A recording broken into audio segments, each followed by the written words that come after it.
বাংলাদেশ সম্মিলিত সনাতনী জাগরণ জোটের মুখপাত্র ও ইসকন নেতা চিন্ময় কৃষ্ণ দাসের গ্রেফতারের বিষয়টি মানতে পারছে না বিজেপি। ২৫ নভেম্বর সোমবার রাতে এক প্রতিবেদনে তথ্য জানিয়েছে। ভারতীয় সংবাদ মাধ্যম দ্য ওয়াল জানিয়েছে, চিন্ময়ের মুক্তি দাবি করেছে ভারতের পশ্চিমবঙ্গ রাজ্য বিজেপি। এমনকি তাকে মুক্তি না দিলে বাংলাদেশ সীমান্ত সনাতনীরা অবরোধ করবে বলে হুমকি দিয়েছেন রাজ্যটির বিরোধী দলনেতা শুভেন্দু অধিকারী। একই সঙ্গে কলকাতার বাংলাদেশ ডেপুটি হাই কমিশনের সামনে বিক্ষোভেরও হুমকি দিয়েছেন তিনি। সোমবার বিকেল 4:30টার দিকে বাংলাদেশ সনাতন জাগরণ মঞ্চের মুখপাত্র ও চট্টগ্রামের পুণ্ডরিক ধামের অধ্যক্ষ চিন্ময় কৃষ্ণ দাস ব্রহ্মচারীকে রাজধানীর বিমানবন্দর এলাকা থেকে হেফাজতে নেয় ঢাকা মহানগর গোয়েন্দা পুলিশ। পরে তাকে গ্রেপ্তার দেখানো হয়। পরে ইসকনের নেতা চিন্ময় কৃষ্ণ দাসের গ্রেপ্তার নিয়ে উদ্বেগ প্রকাশ করে সোমবার রাতে বিজেপি নেতা শুভেন্দু অধিকারী সাংবাদিকদের কাছে দাবি করেন, বাংলাদেশের অন্তর্বর্তী সরকার হিন্দুদের ওপর অত্যাচার করছে।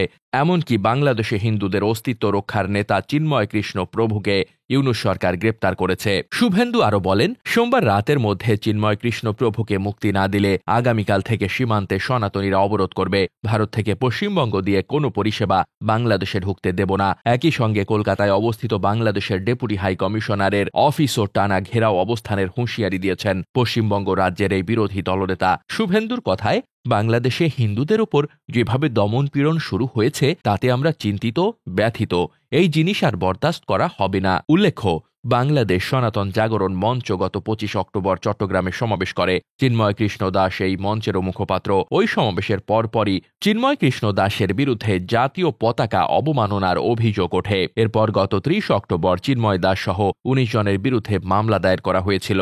নগরীর কোতোয়ালি থানায় সেই মামলা দায়ের করেন ফিরোজ খান নামে এক ব্যক্তি। বাংলাদেশের জাতীয় পতাকা অবমাননা করার অভিযোগে রাষ্ট্রদ্রোহ আইনে এই মামলা করা হয়। এই ঘটনায় আগের দুজনকে গ্রেপ্তার করেছে আইনশৃঙ্খলা বাহিনী। তাদের নাম রাজেশ চৌধুরী ও হৃদয় দাস। মামলায় আরও যাদের বিরুদ্ধে অভিযোগ উঠেছে তারা হলেন ইসকনের চট্টগ্রামের বিভাগীয় সাংগঠনিক সম্পাদক ও পুণ্ডরিক ধাম মন্দিরের অধ্যক্ষ চন্দন কুমার ধর, প্রকাশ চিন্ময় কৃষ্ণ দাস ব্রহ্মচারী, চট্টগ্রামের হিন্দু জাগরণ মঞ্চের সমন্বয়ক অজয় দত্ত, নগরীর প্রবর্তক ইসকন মন্দিরের অধ্যক্ষ লীলা রাজ দাস ব্রহ্মচারী, গোপাল দাস টিপু, ডাক্তার কথক দাস, প্রকৌশলী অমিত ধর, রনি দাস, রাজীব দাস, কৃষ্ণ কুমার দত্ত, জিকু চৌধুরী, নিউটন দে ববি, তুষার চক্রবর্তী রাজীব, মিথুন দে, রূপন ধর, রিমন দত্ত, সুকান্ত দাস, বিশ্বজিৎ গুপ্ত, রাজেশ চৌধুরী এবং হৃদয় দাস।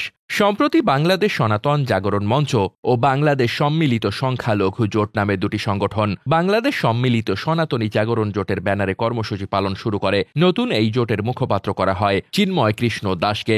অন্যদিকে সম্প্রতি চিন্ময় কৃষ্ণ দাসকে বহিষ্কার করেছে ইসকন বাংলাদেশ। Desk report, বার্তাবাজার।